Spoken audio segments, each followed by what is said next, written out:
26절 우리가 진리를 아는 지식을 받은 후 짐짓 죄를 범한즉 다시 속죄하는 제사가 없고 35절 그러므로 너희 담대함을 버리지 말라 이것이 큰 상을 얻게 하느니라. 히브리서 10장 26절에서 39절의 말씀을 통해 담대함과 인내라는 그런 제목으로 은혜를 나누고자 합니다. 지금도 믿음 생활을 하면서 당면하게 되는 여러 가지 어려움이 있죠. 누구든지 간에요. 그런데 우리뿐만 아니라 이 시대를 살아가는 우리들뿐만 아니라 당시 신약 성경 당시에 복음을 영접하고 우리 주 예수 그리스도를 영접했던 유대인들은 여러 가지 문제를 경험해야만 했습니다. 시공간을 넘어서 어느 시대든지 믿음을 생활을 하다 보면 어려움을 만나게 된다는 것이죠. 그런데 복음을 영접했던 유대인들의 그 어려움은 우리와 조금은 또 다른 문제가 있었습니다. 그것은 바로 출교라는 것이었습니다. 자격을 박탈하고 당하고 내쫓김을 당하는 것이 출교인데요. 이렇게 출교당한 이들은 공동체에서 철저하게 외면받으며 살아야만 했습니다. 유대인으로서 유대교를 믿어야 하는데 기독교를 받아들이고 믿음 생활을 하다 보니 유대 공동체에서 철저하게 외면당하고 소외당해야 했던 거죠. 그렇게 공동체에서 철저하게 외면받으면 그걸로 끝나는 것이냐? 아닙니다. 물건을 팔고 사고 하는 이 매매가 이루어지지 않습니다. 그리고 제대로 일도 잡아서 일을 할 수가 없는 거예요. 먹고 살 수가 없다는 것입니다. 생계에 크나큰 어려움이 닥친다는 거예요. 그렇기 때문에 출교는 곧 사형 선고나 마찬가지였습니다. 사회에서 매장당한다라는 표현이 적절한 표현일 것 같아요. 당시 기독교를 받아들이고 우리 주 예수 그리스도를 믿는 믿음 생활을 가진 유대인들의 가장 큰 고민이 바로 여기 있었습니다.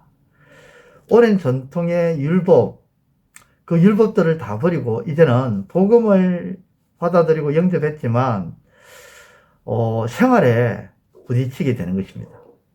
그런 생활에 많은 어려움들을 만나게 됐고 경험하게 되는 것이죠. 그러다 보니 적지 않은 유대 출신의 성도들이 다시 율법으로 돌아가려고 했습니다. 회심한 그들이 다시 교교로 돌아서려고 하는 것이죠. 이런 상황에서 히브리서 기자는 유대 성도들의 그 믿음을 붙잡아 주고자 전반부에서는 강력한 말씀을 통해서 경고를 하고 후반부에서는 또 위로와 권면을 통해서 말씀합니다. 먼저 강력한 경고의 말씀이 어떤 말씀이었냐? 26절에 보면 우리가 진리를 아는 지식을 받은 후에 짐짓 죄를 범한 자 다시 속죄하는 제사가 없고, 여기 나오는 우리가 진리를 아는 지식을 받은 후 이런 말은 32절에 빛을 받은 후라는 이 말씀과 동일한 의미의 표현입니다. 쉽게 말해서 예수를 믿고 난 뒤에, 예수를 영접하고 난 뒤에, 구원받은 후에 이런 뜻이죠. 또한 그 뒤에 나오는 말씀 9절, 또한 짐짓, 죄를 범한 적이란 말은 우리가 일반적으로 알고 있는 거짓말이나 다툼이나 분쟁, 시기, 질투 이런 죄를 표현하는 것이 아니라 예수를 부인하고 다시 유대교로 돌아가려고 하는 그 배교를 말하는 것입니다. 그래서 26절을 정리를 하면 진리를 알고 예수님을 영접하였다 하지만 예수님을 부인하고 다시 유대교로 돌아가는 자들에게는 속죄의 제사가 남아있지 않다라는 것입니다. 이러한 경고는 히브리서 6장 4절에서 6절에서도 그렇게 의미를 가지고, 동일한 의미를 가지고 경고를 하죠. 한번 빛을 받고 하늘의 은사를 맛보고 성령에 참여한 바 되고 하나님의 선한 말씀과 내세의 능력을 맛보고도 타락한 자들은 다시 새롭게 하여 회개할 수 없나니 이는 그들이 하나님의 아들을 다시 십자가에 못 박아 드러내놓고 욕되게 함이라. 이 말씀의 의미와 동일한 겁니다. 속죄의 제사가 남아있지 않다는 말씀이나 다시 새롭게 하여 회개할 수 없다는 말씀은 단적으로 더 이상 구원의 기회가 남아있지 않다는 것입니다. 참 논란도 많고 해석이 어려운 구절 중에 하나이죠. 구원받은 자가 구원을 잃어버릴 수 있는가? 구원받은 자가 하나님을 배교하면 정말 다시는 구원의 기회가 없는가? 여러 생각을 하게 되는 말씀입니다. 우리는 먼저 문자적으로 이 말씀을 엄중하게 받아들여야 할 것입니다. 모세의 율법을 거부했던 자도 죽임을 당했는데 하물며 하나님의 법을 짓밟는 자의 행벌은 분명 그보다 더 무거울 것이라는 거죠. 그것을 28절과 29절이 말씀하고 있습니다.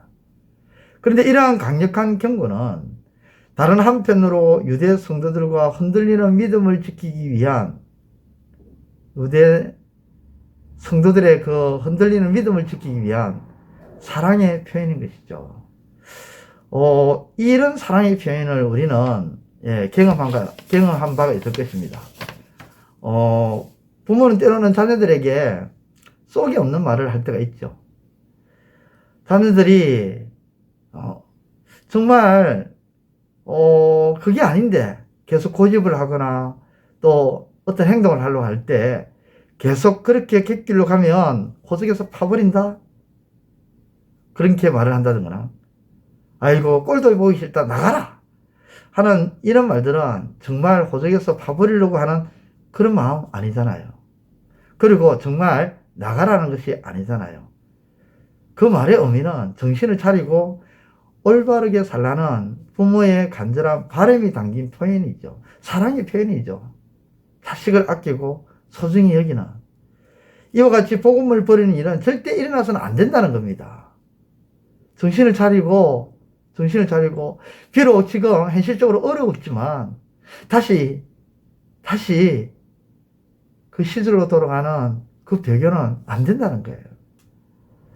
히브리서 기자는 유대 성도들을 위해서 안 된다고 엄정하게 또 말을 하면서 또 한편으로는 위로와 권면을 통해 말씀합니다. 그렇잖아요. 부모가 자식들이 말 안 들으면 처음에는 막 강력하게 막 호통을 치다가 나중에는 살살 달래듯이, 히브리서 기자는 지금 이 배교를 하려고 하는 이 유대인들, 흔들리는 이 유대인들, 유대 성도들을 그렇게 지금 다독거리고 있는 것입니다. 32절에 전날에 너희가 빛을 받은 후에 고난의 큰 싸움을 견뎌낸 것을 생각해라. 구원받은 후에 고난의 큰 싸움을 견뎌낸 것을 생각하라고 촉구합니다. 복음을 믿으면, 예수를 믿으면 따라오게 되는 여러 고난이 있습니다. 그러나 많은 유대 성도들은 그러한 어려움 중에서도 견뎌내었던 것입니다. 히브리서 기자는 그들의 신앙의 모습을 격려하고 위로하면서 그렇게 견디고 지금까지 이겨냈지 않았느냐. 근데 여기서 중단하면 안 된다. 힘을 좀 내라. 그때 이겨냈던 것들을 생각하면서 기운을 차려라. 그러면서 두 가지를 권면하죠.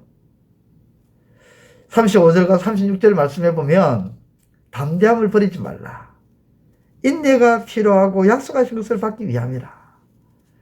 담대함과 인내, 이 두 가지를 요약합니다. 근데 이 두 가지는 믿음의 또 다른 이름이죠.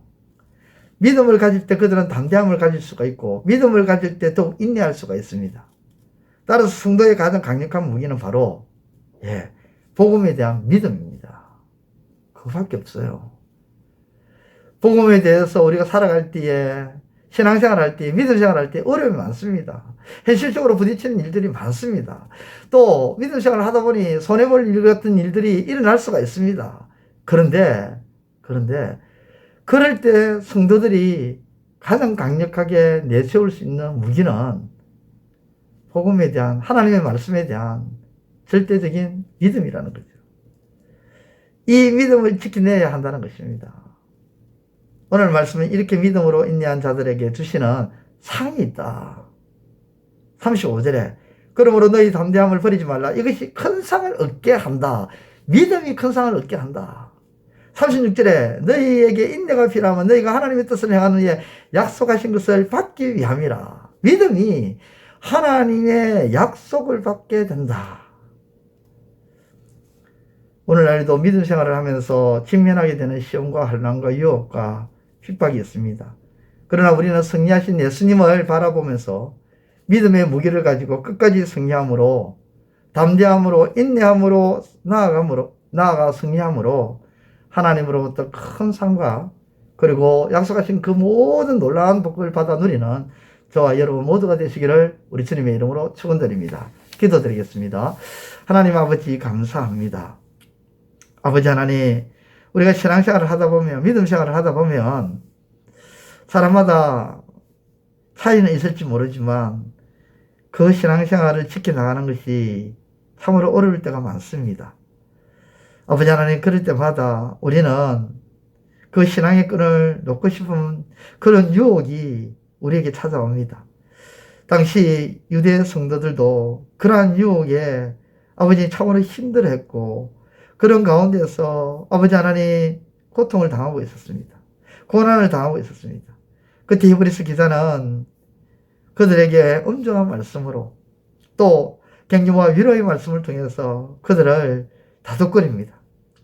아버지 하나님, 이 말씀을 우리가 본문을 보면서 우리도 그러한 가운데 처해 있을 때에 이 말씀을 통해서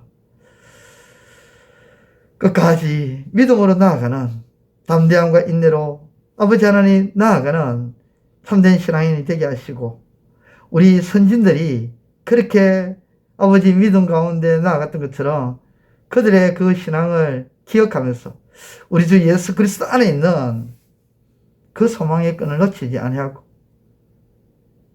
오늘도 주어진 이 하루의 삶을 아버지 하나님 믿음으로 승리하며 하나님께로부터 받아 누려야 될 큰 상과 그리고 약속하신 그 모든 것을 받아 아버지 누리는 그 길로 나아가는 우리의 신앙의 여정이 될 수 있도록 도와주시옵소서. 이 말씀으로 위로해 주시고 격려해 주시니 감사합니다. 예수님의 이름으로 기도드리옵나이다. 아멘. 이제 오늘 받은 말씀으로 함께 기도하겠습니다. 첫째, 믿음 생활을 하면서 당면하게 되는 여러 가지 시험과 유혹과 핍박과 고난의 큰 싸움을 견디어내는 믿음의 승리자가 되게 하소서.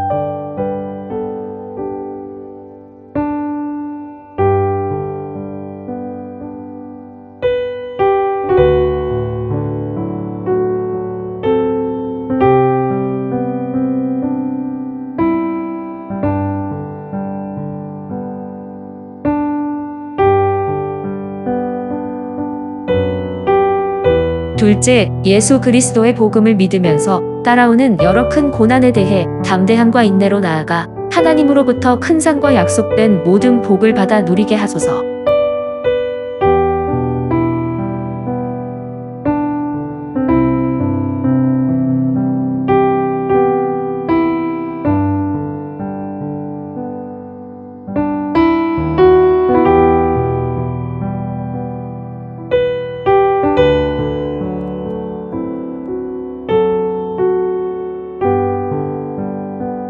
이제 오늘의 기도 제목을 가지고 합심하여 기도하도록 하겠습니다. 첫 번째, 하나님, 비록 우리가 이 땅에서 고난을 받지만 그 고난 속에서도 참된 행복을 누리는 삶이 되도록 하나님을 절대적으로 가까이 하게 하소서.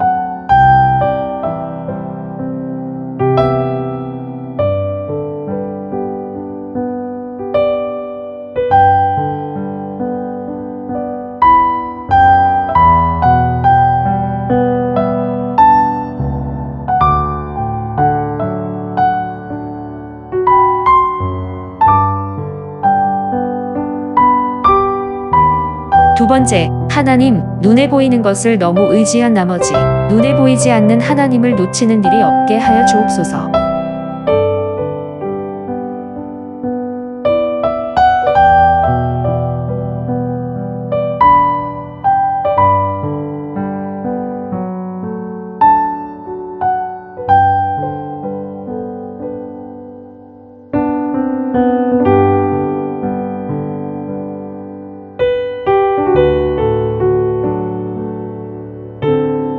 첫째, 하나님, 완전하신 예수님은 불완전한 우리를 질책하기보다 동정하여 주시는 긍휼이 풍성하신 분이심을 믿고 우리의 불완전함을 주님 앞에 내려놓게 하소서.